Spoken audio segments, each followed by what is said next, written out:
Bueno, ayer fui a snorkelear en San Agustín. Sí usan esa palabra, ¿verdad? Snorkelear, con la máscara, con las aletas. Y fuimos a la playa de San Agustín con mi concuño porque le gusta mucho el coral. Entonces fuimos, es un gran aficionado del coral, entonces ahí mucho coral. Y fuimos, entramos en el agua con muchas máscaras, con muchos aletas, ¿no? A meternos, a explorar. Y estuvimos más o menos siguiendo, ¿no? Yo estuve siguiendo a otras personas. Y resulta, ahí está tranquilo el mar, no hay muchas olas, pero estuve muy cerca, pues a donde el agua no estaba, la marea no estaba muy alta. Y de repente una ola más grande de las típicas entró y me empujó y me puso encima del coral. Y me corté bien feo la mano, las dos manos de hecho.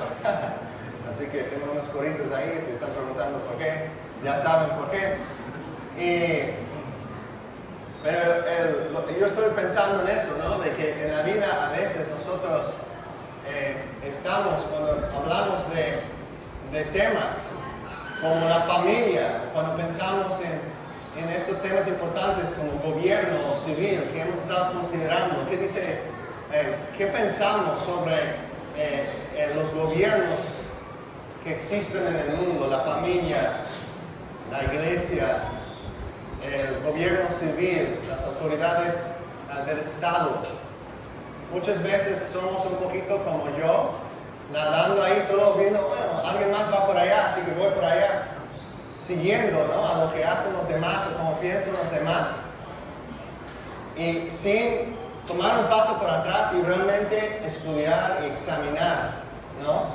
Y es un ejemplo chistoso, sencillo, quizás, pero para exagerarlo un poco, ¿no? Si yo hubiera llegado a la playa con un mapa de dónde están todos los canales del coral y examinando más la marea y todo, ¿no?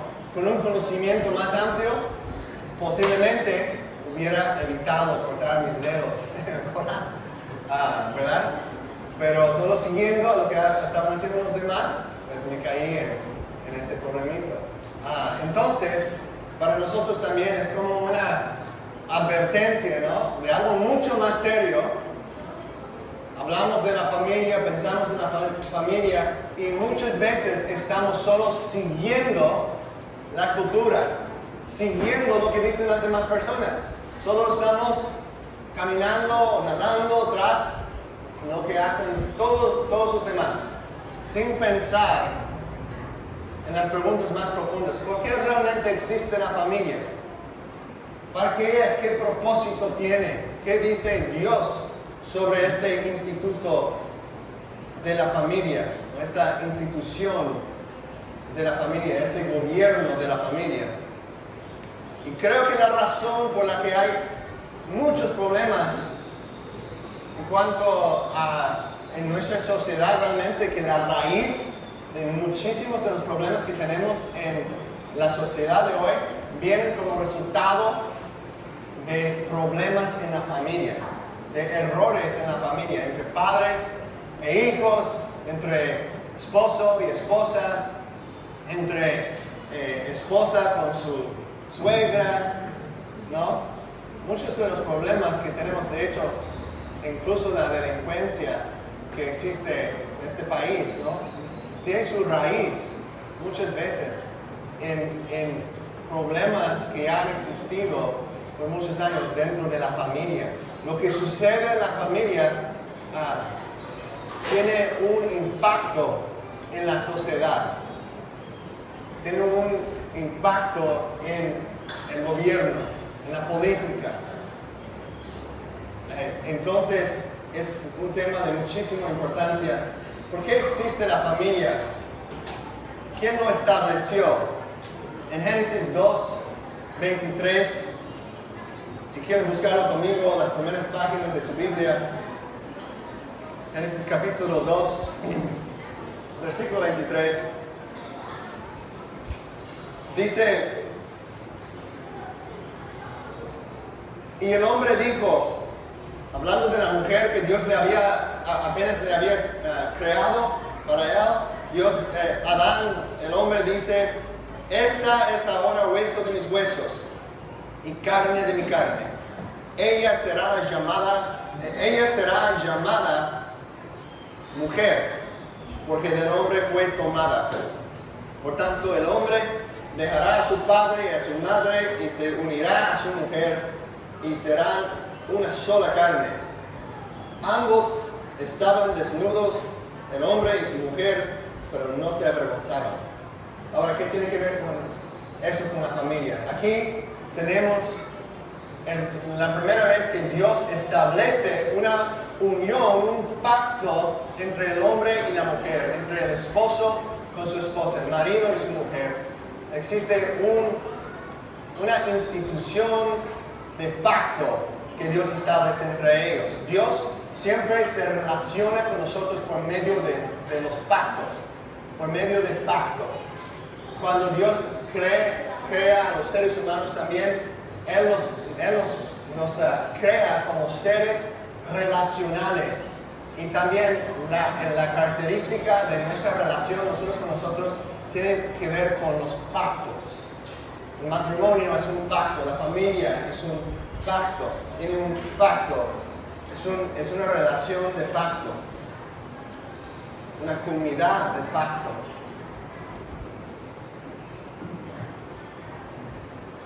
Entonces, ¿para qué existe esta unión? ¿Para qué existe este pacto entre el hombre y la mujer? Pues podemos ver aquí mismo en Génesis 1:28 el propósito de la familia. No tiene mucho que estuvimos estudiando estos pasajes de Génesis 1, pero estamos volviendo a recordarnos, ¿no? Estas verdades muy fundamentales. Versículo 28. Dios los bendijo y les dijo, sean fecundos y multiplíquense, llenen la tierra y sométenla. Ejercen dominio sobre los peces del mar, sobre las aves del cielo y sobre todo ser viviente que se mueve sobre la tierra. Entonces, Dios establece la familia. ¿Con qué propósito? Vemos que ellos en el versículo 27 son creados a su imagen. Entonces, ellos tienen la responsabilidad de representar a Dios, ¿verdad? El hombre y la mujer juntos como portadores de la imagen de Dios tienen la responsabilidad increíble, ¿no? De representar al Dios vivo, el que no es creado, que nunca fue creado, sino que es el creador. Y sus criaturas tienen la responsabilidad y el privilegio de representarle a Él. ¡Qué gran privilegio! Pero ¿cómo lo van a hacer? Sabemos que nuestro Dios es un Dios triuno, un Dios que siempre ha existido en una relación entre el Padre y el Hijo y el Espíritu Santo, un solo Dios que existe eternamente en tres personas. Es un misterio para la mente humana, porque no somos Dios, somos criatura, no el creador. Pero lo que nos enseña es que Dios es un Dios relacional. Dios no creó a los seres humanos por soledad, que sentía tan solo en el cielo. Ay, pues necesito unos amigos. No, Dios ya disfrutaba eternamente, ha disfrutado de una amistad en sí mismo, entre las personas de su ser. Es una Trinidad, como la palabra que usamos para describir esta naturaleza triuna de Dios. Es un solo Dios, un solo ser, pero en tres personas distintas y eternas. Cada uno es igual en su deidad, pero diferente en su persona, ¿no? Entonces, ¿por qué Dios creó a los seres humanos como familia? Porque Dios es familia, ¿verdad? Dios es una familia. Y Él nos creó también y estableció la familia humana, no como la idea principal, sino como una copia, como una imagen de la familia que existe en Dios, en nuestro único Dios verdadero. Y entonces, ¿cómo nosotros nos representamos? ¿Qué es una de las maneras principales que nosotros representamos a Dios? Por medio de nuestras relaciones en la familia. Por medio de vivir en armonía con otras personas. Nuestras familias representan a Dios. Por eso la familia es tan importante y por eso Satanás quiere destruir la familia. Él quiere destruir los matrimonios. Él quiere hacer todo lo posible para estorbar que la gente vea esa imagen de Dios. Que entiendan cuando ven una familia cristiana que ellos dejen de ver una imagen de cómo es Dios. Porque la familia ha sido separada y destruida. Es una de sus grandes metas en el mundo del enemigo, es destruir la familia. Por lo menos quebrantar esa imagen de armonía que representa a Dios. Entonces, esa es la visión cósmica de por qué existe la familia. Pero también hay otra parte, aquí dice multiplíquense. ¿Pudieran haber llenado la tierra, Adán y Eva, sin tener hijos? No, ¿verdad? Entonces, es una parte necesaria también del cumplimiento de la misión que Dios les da. Es necesario tener familia. Ahora nosotros entendemos que hay dos maneras que sucede la multiplicación como cristianos. Uno es por tener hijos, y el otro es por hacer discípulos. Hay algunas personas en la iglesia que van a permanecer solteras. No es pecado si Dios te da ese don o por ciertas circunstancias te encuentras en ese estado. Pero tú también puedes contribuir a la multiplicación de discípulos, ¿no? De invertir tu vida en otras personas. Entonces, sin la familia no podemos representar bien a Dios, porque Dios es una comunidad, Dios es una familia, es un solo ser, pero existe una relación entre padre e hijo. Eso es familia, padre e hijo, Espíritu Santo. Sin una familia no podemos representar a Dios, y sin una familia biológica no hay reproducción, no hay multiplicación de hijos.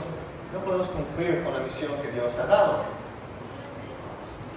de llenar la tierra con su imagen. ¿Por qué quiere Dios llenar la tierra con seres humanos? Porque los seres humanos son portadores de su imagen, y así la tierra va a ser llena de su gloria. Llena de su gloria. Si dices, qué egoísta Dios, o qué egocéntrico que quiere llenar la tierra con su gloria, ¿no? Tenemos que entender que Dios es el único ser que para Él, si Él dice, quiero que se jacten en mí, no es egoísta, porque Él es digno de gloria.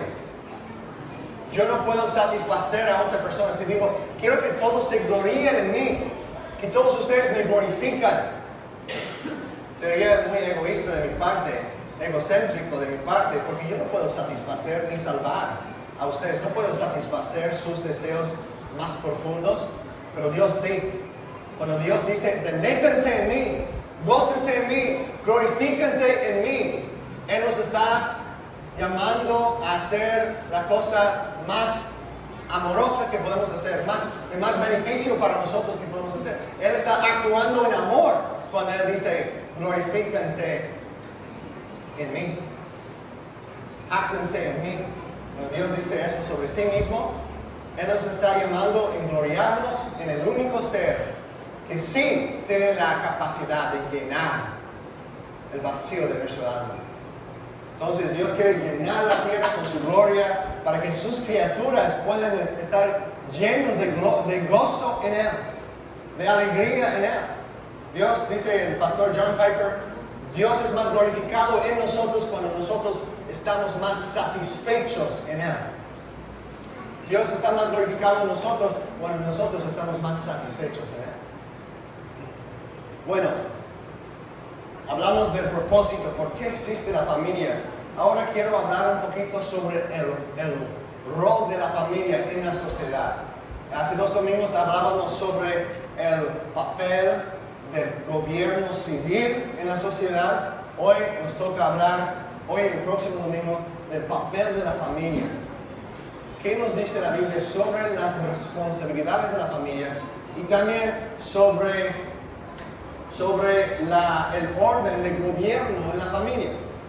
El orden de gobierno en la familia. Entonces, primero, hablando del papel o el rol de la familia. ¿Qué es su jurisdicción? Creo que vimos que el gobierno civil tiene cierta jurisdicción. ¿Recuerdan eso los que no estaban? Su jurisdicción del gobierno civil del Estado, las autoridades del Estado, es promover el bien y castigar el mal. Eso está establecido por Dios en Romanos 13. Ese es el rol del gobierno civil. Y podemos desempacar eso un poquito más, explicarlo en más detalle, pero ese fue otro mensaje. Así que hoy, hablando de la jurisdicción, no del gobierno civil, sino de la familia, también una institución establecida por Dios, podemos ver lo siguiente. Las responsabilidades de la familia son estas: la salud y el bienestar y la educación. La salud y el bienestar y la educación. La educación de los miembros de la familia.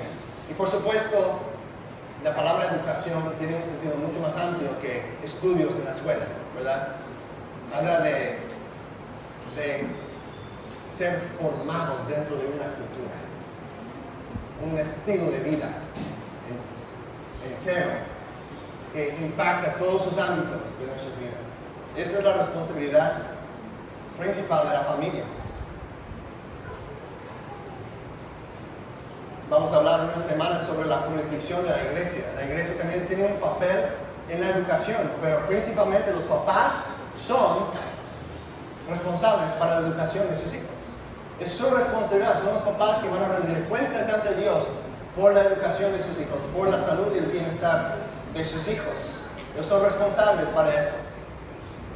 Ahora vamos a volver a eso un momento, pero quiero hablar sobre el orden de gobierno en la familia. El orden de gobierno. En el Estado, en el gobierno del Estado, vemos que hay cierta orden, ¿no? Tenemos que cuando los reyes o cuando los gobernantes están actuando conforme a su rol establecido por Dios, tenemos que obedecerlos. Hay un orden, hay una jerarquía que existe, ¿no? En un reino hay reyes y súbditos, ¿no? En un país de una república constitucional como México, como Estados Unidos, hay presidentes, gobernadores y hay ciudadanos, ¿no? Tenemos ciertas responsabilidades. Son nuestros superiores en algunos sentidos. Todos son iguales ante Dios en cuanto a su valor como seres humanos, pero existe cierta diferencia, cierto respeto que debemos dar a una persona en autoridad, siempre y cuando está actuando conforme al papel que Dios le ha asignado. Entonces, en la familia también existe una orden de gobierno. El marido, como cabeza de su hogar, tiene la responsabilidad primordial. Esa palabra es importante. No es el único que tiene responsabilidad, pero sí, bíblicamente, el marido tiene la responsabilidad primordial para la provisión, protección y educación de su familia. O esas cosas que mencionamos, la salud y el bienestar y la educación. Y vemos eso en Efesios capítulo 5, versículo 23. Por ejemplo, si quieren buscar el libro de Efesios capítulo 5, vamos a ver varios versículos aquí, comenzando en el versículo 23. Les invito a buscarlos conmigo. El libro de Efesios en el Nuevo Testamento, después de Corintios y Gálatas. Libro de Efesios capítulo 5.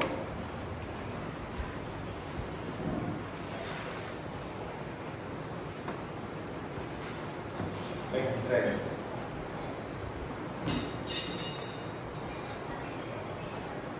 porque el marido es cabeza de la mujer, así como Cristo es cabeza de la iglesia, siendo Él mismo el Salvador del cuerpo.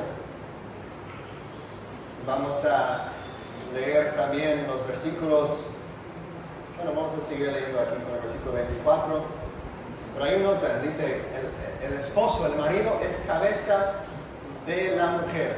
Y cuando dice de la mujer, eso no significa de todas las mujeres. Que un hombre machista diga, pues yo soy la cabeza de las mujeres, ¿no? No, cuando dice mujer ahí, en el contexto, es obvio que se refiere a su esposa. Yo no estoy encargado de la esposa de ningún otro hombre. No tengo la responsabilidad de ser la cabeza del hogar de cualquier otro varón. No, tengo la responsabilidad ante Dios de guiar a mi familia, de ser un líder espiritual y un proveedor bajo la autoridad de Cristo en mi hogar. El marido es la cabeza de su propia esposa, no de todas las mujeres en general.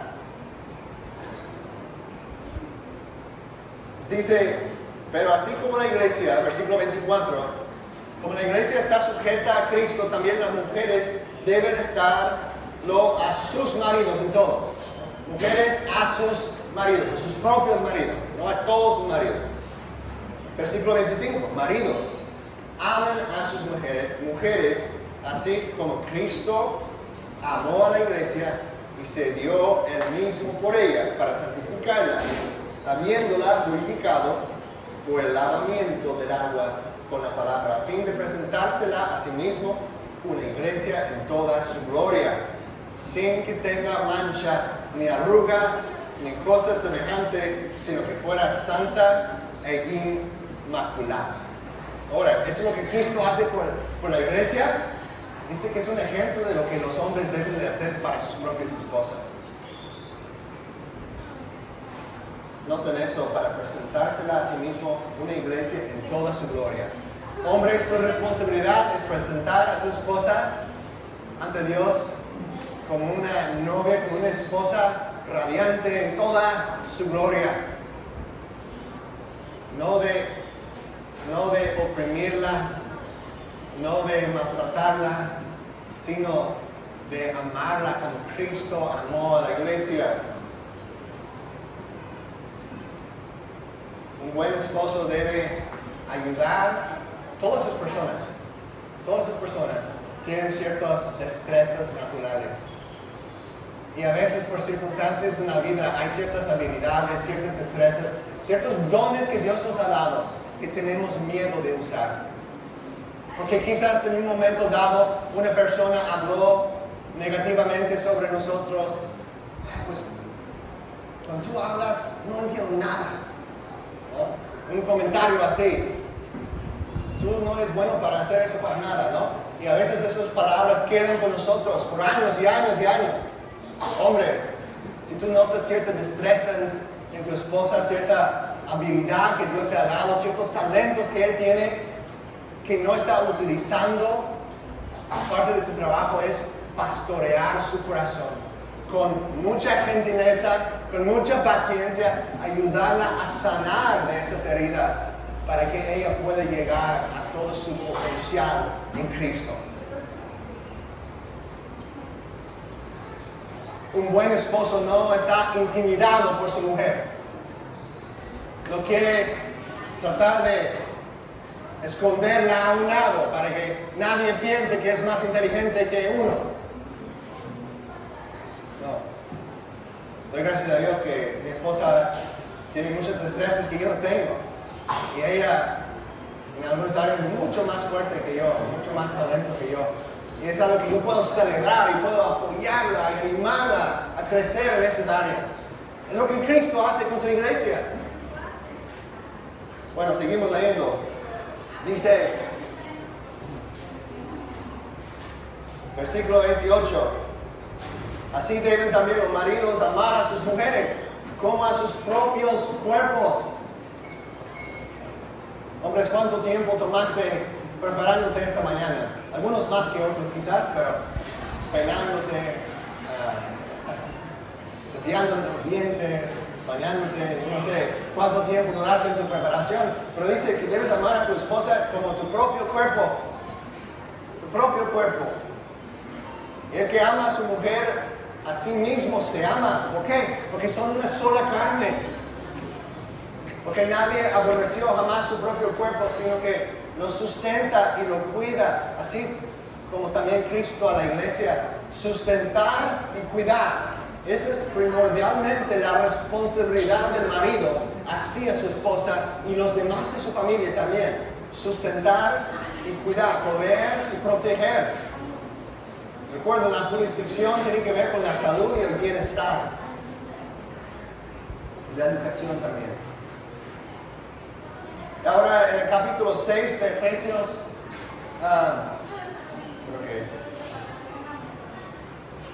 Efesios 6, 4, si lo buscan en sus Biblias un poquito más adelante, dice, y ustedes padres, no provoquen a ira a sus hijos, sino críenlos en la disciplina e instrucción del Señor. Ahora, esta palabra padres probablemente se refiere específicamente a los hombres. La mayoría de los eruditos bíblicos que he leído, aún algunos de los más igualitarios, reconocen que eso es una instrucción, muchos de ellos a los papás, a los hombres en particular. No quiere decir, vamos a ver un momento, que las mujeres también, las esposas, las madres, tienen una responsabilidad de entrar como un equipo con su marido. Pero aquí vemos una instrucción específicamente a los varones como padres. No provoquen a ira a sus hijos. Quizás es porque los padres, o quizás como varones, tenemos una tendencia de hacer eso más fácilmente que las mujeres. Que la Biblia dice, no provoquen a ira a sus hijos. Un problema en la iglesia de hoy, que hay muchos adolescentes que están creciendo, están siendo criados en lugares cristianos, pero cuando llegan a cierta edad, ya dejan de asistir a la iglesia con sus padres, ya que tienen un poquito más de independencia, dejan de asistir o dejan de involucrarse por lo menos. Dicen, pues ya soy ateo, van a la universidad y aprenden ciertas otras cosas y otras ideas, y, pues, ya no, muchas veces no tiene que ver tanto con el intelecto, tiene mucho más que ver con la relación que han tenido con sus padres. Y si han visto una fe auténtica en sus padres, especialmente en el varón, en el papá. Gloria a Dios por mujeres piadosas. Gloria a Dios por madres fieles. Gloria a Dios por madres solteras que están invirtiendo en sus hijos. Pero es mucho más difícil cuando no hay un hombre en casa. La sociedad de hoy, las universidades ya están diciendo, pues no es necesario, pueden ser dos mujeres, puede ser un hombre, pueden ser dos hombres, criando a los niños no importa.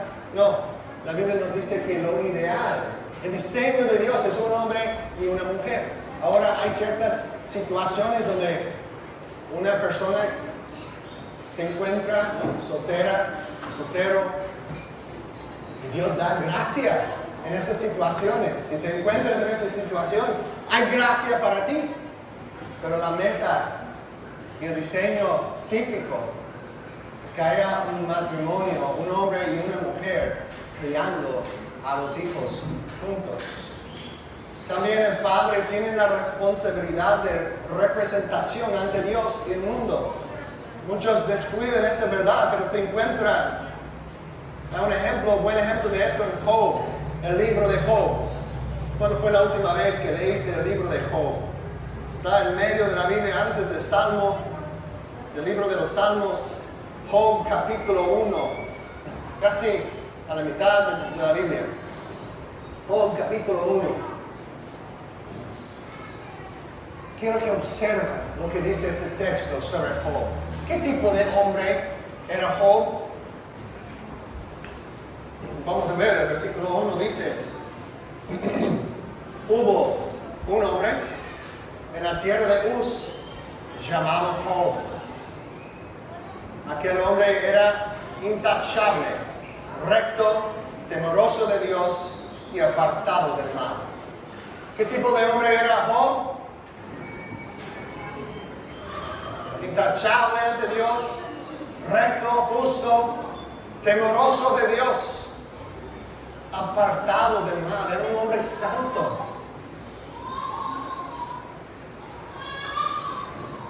Y noten lo que dice sobre Job, versículo 4, dice que los hijos de Job acostumbraban ir y hacer un banquete, unas fiestas en la casa de cada uno por turno. E invitaban a sus 3 hermanos para comer y beber con ellos. Así se escuchan como mexicanos. Comida, fiesta.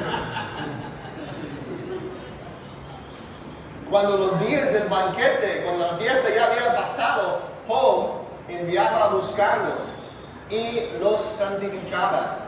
Y levantándose temprano ofrecía holocaustos conforme al número de todos ellos. Porque Job decía, quizás mis hijos hayan pecado y maldecido a Dios en sus corazones. Job siempre hacía eso. Hacía así. Job siempre hacía así. ¿Qué tipo de hombre era Job? Justo, recto, intachable. ¿Qué hacía para su familia? Los representaba ante Dios. Ahora nosotros sabemos que tenemos un abogado con el Padre que es Jesucristo. Es el que nos representa, porque todos los hombres han fallado, pero bajo el gobierno de Jesucristo, el varón tiene la responsabilidad de representar a su familia, de guiar a su familia espiritualmente. Eso tiene que ver con el pacto. Los pactos siempre tienen a alguien que representa a los demás ante Dios. Bueno,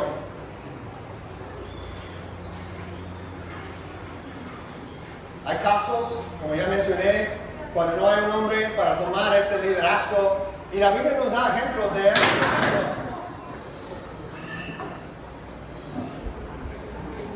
Are you all right?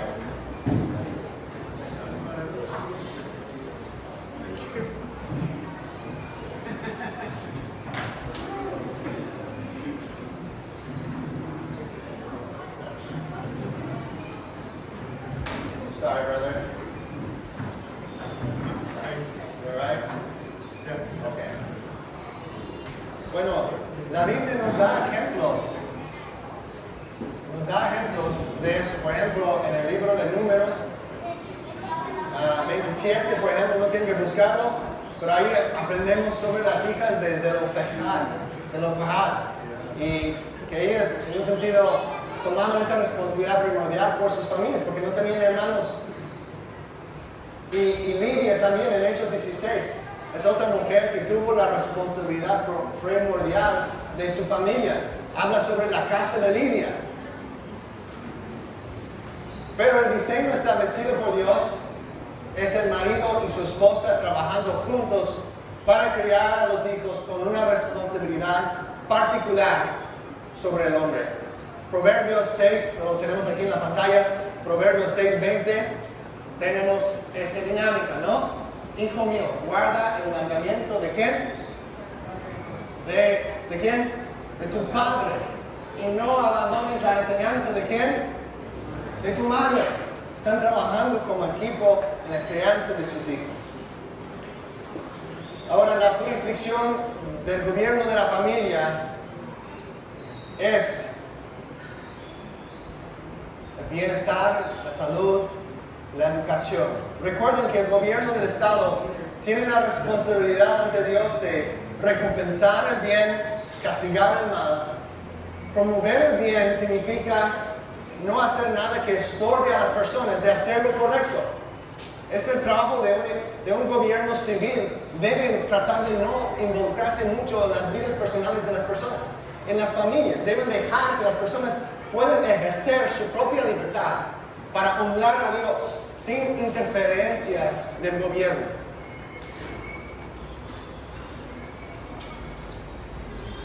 Muchos hoy en día piensan que el bienestar y salud es la responsabilidad del gobierno. Pero no veo eso en la palabra de Dios. Veo que esa es la responsabilidad de la familia. En Estados Unidos hay muchísimo apoyo del gobierno Y hay muchísima gente en la calle que están recibiendo cheques cada mes del gobierno, pero están ahí pidiendo dinero. Pues hay muchos problemas relacionados con eso, no es que no tengo compasión para ellos. He invertido los últimos 12 años de mi vida casi trabajando con mucha gente así, tratando de apoyarles. No es que no les tengo compasión. Mucha drogadicción y otras cosas, otros factores que contribuyen a eso. Pero vemos que la ayuda del gobierno típicamente crea una dependencia en el gobierno del Estado y quita la responsabilidad de la familia. Entonces no lo veo como algo saludable por lo típico y no lo veo apoyado por la Biblia. Algunos cristianos hoy en día dicen, sí, debemos pasar leyes que fuerce a las personas a pagar impuestos para ayudar a los pobres.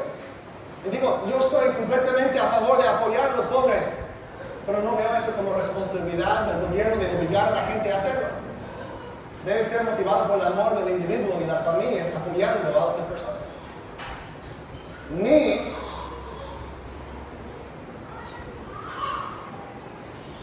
Y también una cosa más que diría de eso, no sé cómo es aquí, todavía estoy aprendiendo más de cómo son las cosas en México, entonces no quiero hablar de lo que no sé.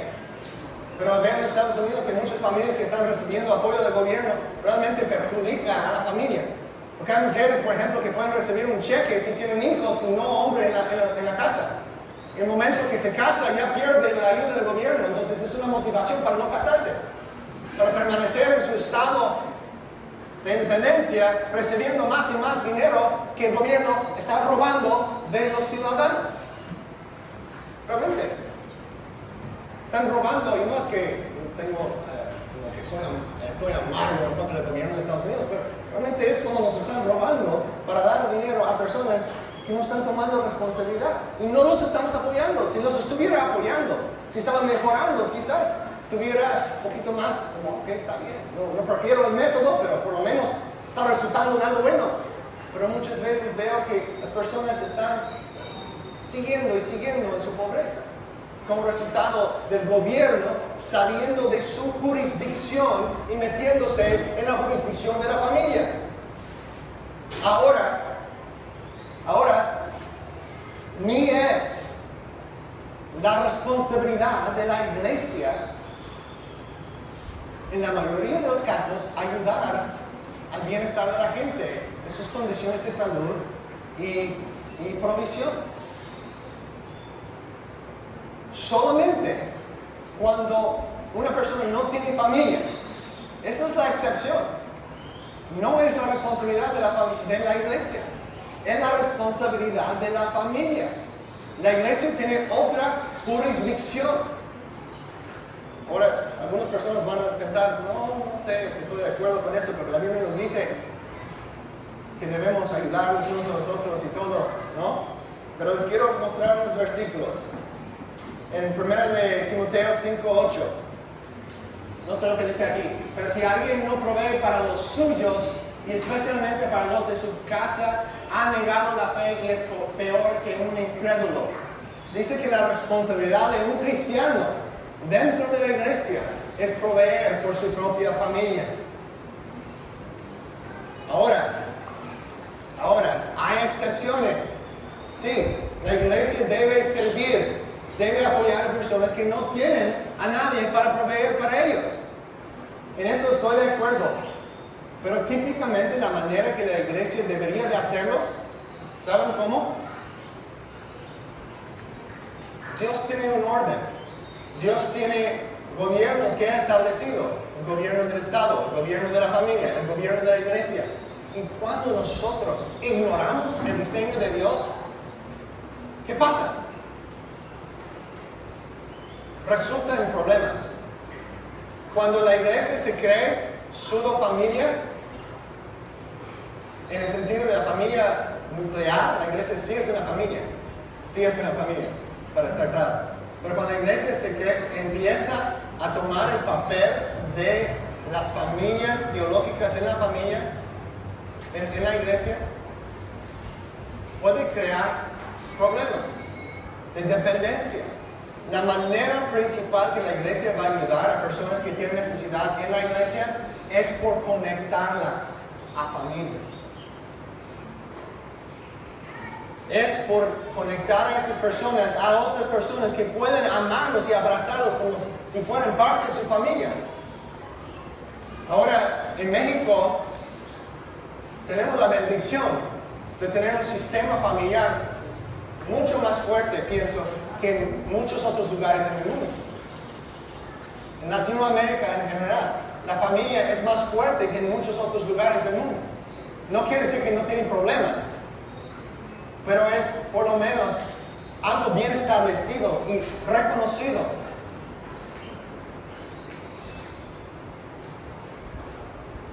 Pero tenemos que, y veo que la gente cuida bien de sus familiares biológicos. Ay, pues tengo mi hermano que está pasando ese problema, voy a ayudarle, ¿no? Mi hijo está pasando por ese problema, voy a ayudarle. Mi mamá le está pasando esto, vamos a ayudarla, vamos a apoyar. Eso es excelente, eso es lo que la Biblia enseña. Eso es algo que debemos enfatizar. Pero debemos tener cuidado también. Y en esta iglesia veo que lo estamos haciendo bien en muchas cosas. Debemos tener cuidado de que no estemos ignorando a la gente que no tiene esas conexiones familiares. Y doy gracias a Dios que en esta iglesia veo que eso está pasando. Que hay personas que no tienen familia que les está apoyando y la iglesia está llegando a ser una familia para ellos. Pero no puede ser la iglesia como institución, como algo impersonal. Por eso muchas veces cuando alguien me pide apoyo directamente, quiero tratar de encontrar su conexión más cercana a la iglesia. ¿Me explico? Si alguien me viene a decir, pastor, presumiendo que como soy el pastor tengo control de las finanzas, ¿no? Dicen, pastor, necesito ayuda. Mi método en eso va a ser pensar, tratar de identificar quiénes son las personas en la iglesia que tienen más conexión con esa persona. Vamos a ayudar a esa persona, pero lo vamos a hacer por medio de ellos. Para que haya como una liga, ¿no? Como un vínculo establecido entre esa persona en necesidad y una familia, individuos en la iglesia. No como institución, sí, te vamos a apoyar. No, porque eso es impersonal. ¿Sí ven la diferencia? Recibir ayuda del gobierno es algo muy impersonal. Creo que por eso no funciona bien. Recibir ayuda de la iglesia como un instituto es impersonal, pero recibir ayuda de la iglesia por medio de personas y familias en la iglesia ya es conforme al diseño de Dios, de las relaciones de pacto. ¿Sí ven la diferencia? No vayan a decir que Natal no quiere ayudar a la gente, ¿ok? Sí, queremos ayudar a la persona, pero lo queremos hacer conforme al diseño de Dios. Nota lo que dice aquí en 1 de Timoteo 5, 9, es el mismo pasaje, pero quiero que lo buscan. 1 de Timoteo 5.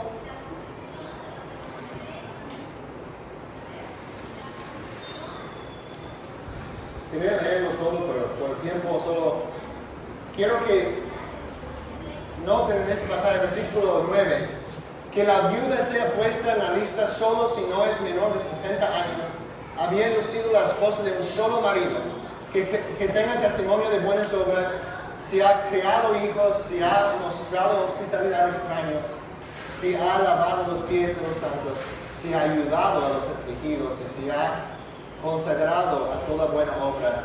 Pero rehúsa poner en la lista a viudas más jóvenes, porque cuando se sienten deseos sensuales contrarios a Cristo, se quieren casar, incurriendo así en condenación por haber abandonado su promesa anterior. Y además aprenden a estar ociosas, yendo de casa en casa. Y no solo son ocias, sino también, ociosas, no solo son ociosas, sino también charlatanes y entremetidas, hablando de cosas que no son dignas. Por tanto, quiero que las viudas más jóvenes se casen, que tengan hijos, que cuiden su casa y no den al adversario ocasión de reproche pues algunos ya se han apartado para seguir a Satanás. Si alguna creyente tiene viudas en la familia, noten eso. Eso es el principio que estoy tratando de enfatizar. Si alguna creyente tiene viudas en la familia, que las mantenga y que la iglesia no lleve la carga para que pueda ayudar a las que en verdad son viudas. Ahora, no tenemos el tiempo para explicar todo este pasaje. Creo que la iglesia puede ayudar a personas que no son viudas también. Pero vemos aquí ciertos principios, ¿no? Si la familia puede apoyar, ¿de quién es la responsabilidad? La familia. Dice, pues ese carece de compasión. No carece de compasión, porque la cosa más compasiva es seguir la palabra de Dios, porque la palabra de Dios, obediencia a la palabra de Dios, siempre va a hacer florecer la humanidad. Va a siempre producir bendición en las familias. Y es cuando tratamos en nuestras mentes de hacer planes conforme a lo que nos parece mejor que la palabra de Dios, que causamos problemas en la iglesia y en la sociedad. Entonces la familia tiene esta responsabilidad tan importante.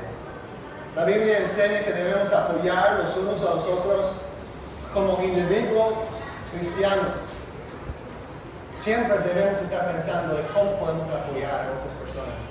Julissa y yo, por la gracia de Dios, cada mes tenemos un presupuesto de lo que vamos a gastar este mes para nuestra familia. Y siempre ponemos ahí, parte de nuestro diezmo y ofrenda, ponemos una categoría de generosidad. Porque queremos planear en ser generosos. Queremos tener un dinero al lado para que podamos compartir con personas en necesidad. Y no enterarnos de una necesidad y decir, pues ya gastamos ese dinero en otra cosa. Ya fuimos al cine. ya no podemos apoyar porque ya no lo tenemos. O de apartarlo para que podamos ser generosos conforme a lo que Dios pone en nuestro corazón. Pero eso la iglesia no nos está obligando a hacer. Lo estamos haciendo porque el Espíritu Santo nos ha dado esa convicción. Como individuos cristianos. Entonces, esas diferencias son importantes.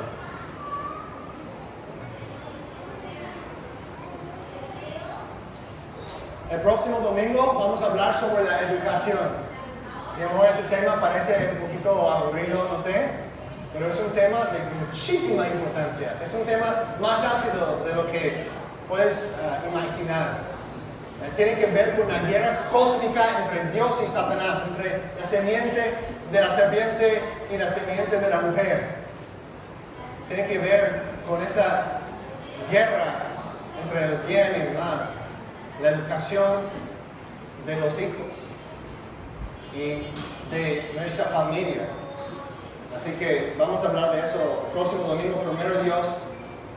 Quiero terminar con unas exhortaciones. Unas exhortaciones para padres, para las madres, para los hijos. Todos somos hijos de alguien, ¿no? Así que eso se aplica a todos. Pero quiero decirles, hermanos, que antes de entrar en estas exhortaciones, en estos llamados a la fidelidad que les quiero dar, tenemos que recordar nuestra base de lo que vimos el domingo pasado. ¿Qué es la base de nuestra fe? El fundamento. ¿Recuerdan el ejemplo que les di de tratar de cruzar la barranca sobre un tronco? ¿Qué es lo que nos mantiene ahí apegados al tronco? Jesús, ¿verdad? El Evangelio de Jesucristo. En el Evangelio nosotros vemos que Dios es nuestro Padre, que nos ha adoptado en su familia, que Él ha provisto por nuestra necesidad más grande. ¿Cuál fue tu necesidad más grande? Más que la pobreza, más que enfermedad. ¿Qué fue? Salvación. Somos pecadores en rumbo a la muerte eterna. Nuestra necesidad más grande es que alguien venga a rescatarnos. Y es precisamente lo que nuestro Padre hizo cuando envió a su Hijo a morir en nuestro lugar. Dios es nuestro proveedor y Él ya ha provisto por nuestra necesidad más grande. Entonces, recordemos eso, hermanos, cuando les doy estas exhortaciones. Primero, a los hijos. ¿Cuántos hijos hay aquí? Todos somos, ¿no? ¿Qué son las exhortaciones de los hijos? Bueno, y vamos a decir que hay cierta edad cuando tu lealtad cambia. Hay cierta edad cuando ya no tienes que obedecer a tus padres, pero todavía debes honrarlos. Cuando ya no estás bajo su autoridad, pero todavía hay un respeto que los debes, ¿no? Cuando un hombre se casa, su lealtad ahora es a su nueva familia, su esposa y sus hijos. Eso es difícil en la cultura mexicana, ¿no? Porque sabemos que la madre puede a veces tener un papel muy central en la vida de sus hijos hasta que tengan 50 años. Y es hermoso, tiene muchas cosas buenas, no estoy tratando de criticar, no. Pero puede a veces causar cierta fricción, roces con la esposa, ¿no? Porque hay más lealtad a su madre, a su mamá, que a su esposa, ¿no? Todavía debe honrar a su mamá, pero su lealtad principal de cuidar y proteger es a su mujer. Y lo mismo para la mujer, pero para los hijos, en Efesios 6, 1 a 13, dice, nota aquí, hijos, obedezcan a sus padres en el Señor, porque esto es justo. Honra a tu padre y a tu madre, que es el primer mandamiento con promesa, para que te vaya bien y para que tengas larga vida sobre la tierra. Este pasaje viene de Deuteronomio 5:16. Honra a tu padre y a tu madre como el Señor, tu Dios, te ha mandado, para que tus días sean prolongados y te vaya bien en la tierra que el Señor, tu Dios, te da. Ahora, les hago la pregunta. ¿A quién habló Dios este pasaje de Deuteronomio? ¿A quién le habló Dios? ¿A quién le fue escrito originalmente? ¿Cuál pueblo? Pueblo de Israel, ¿verdad? Cuando estaban saliendo de Egipto. A los judíos, los hebreos. Ellos lo recibieron como promesa.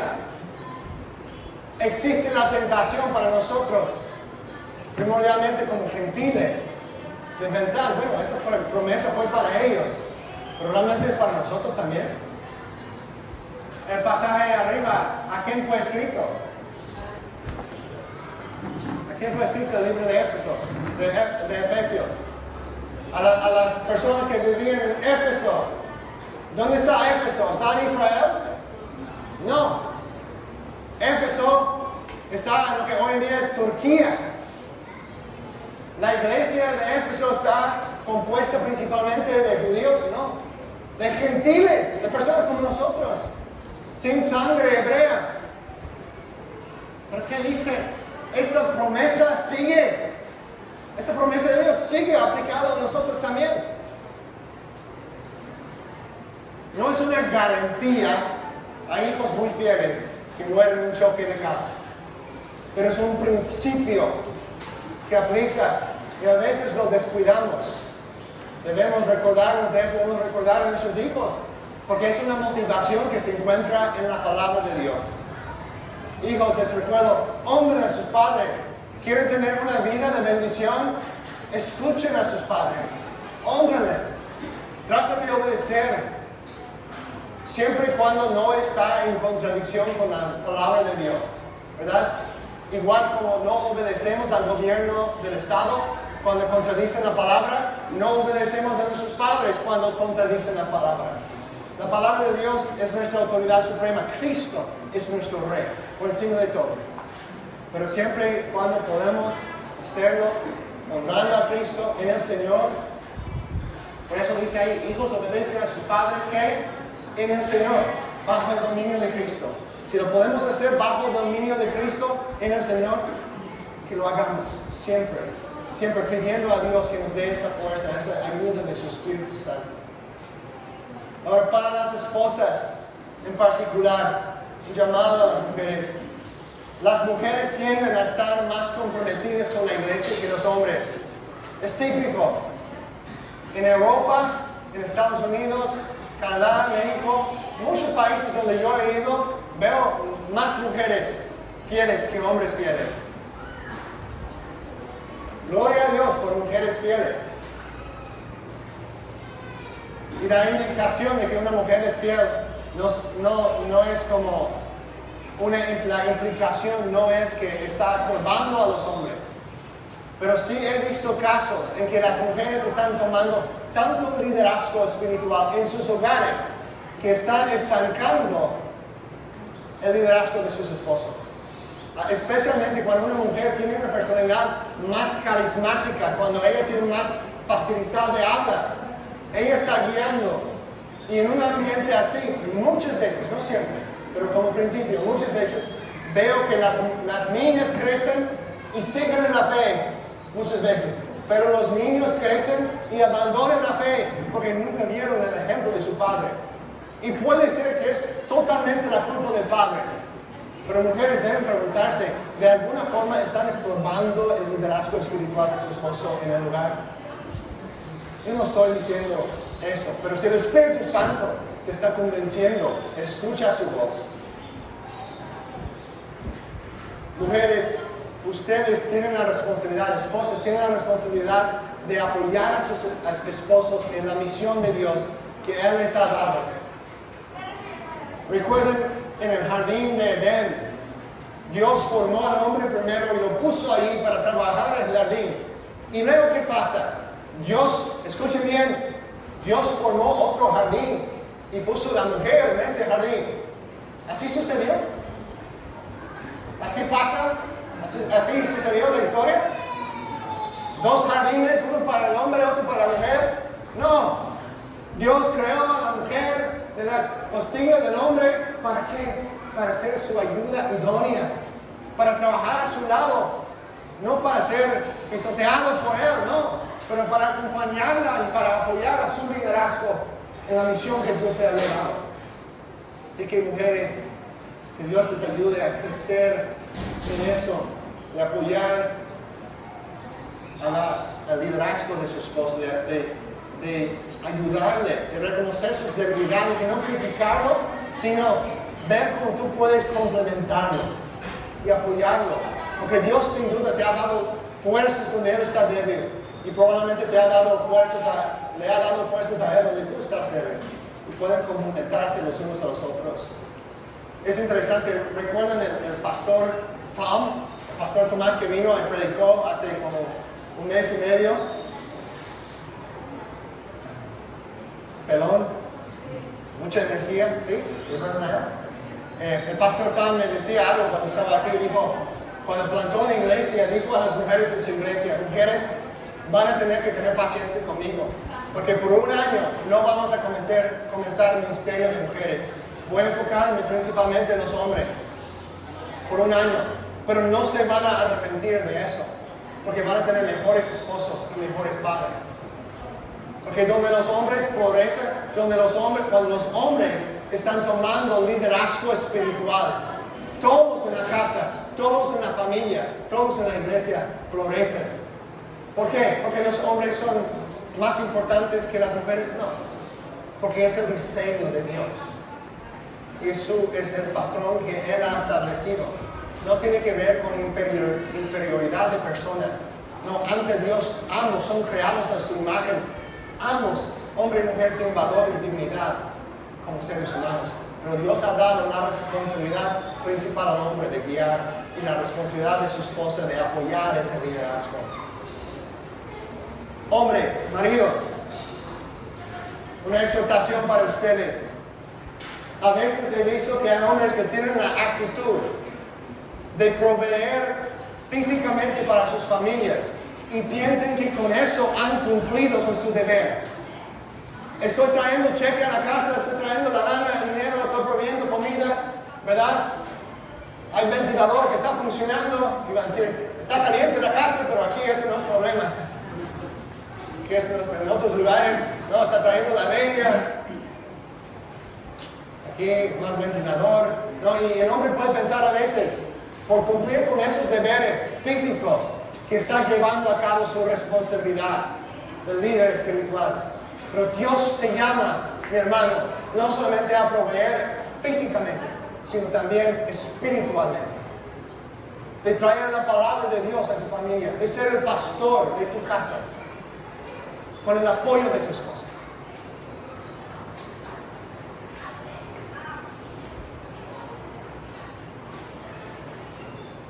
A veces, hombres,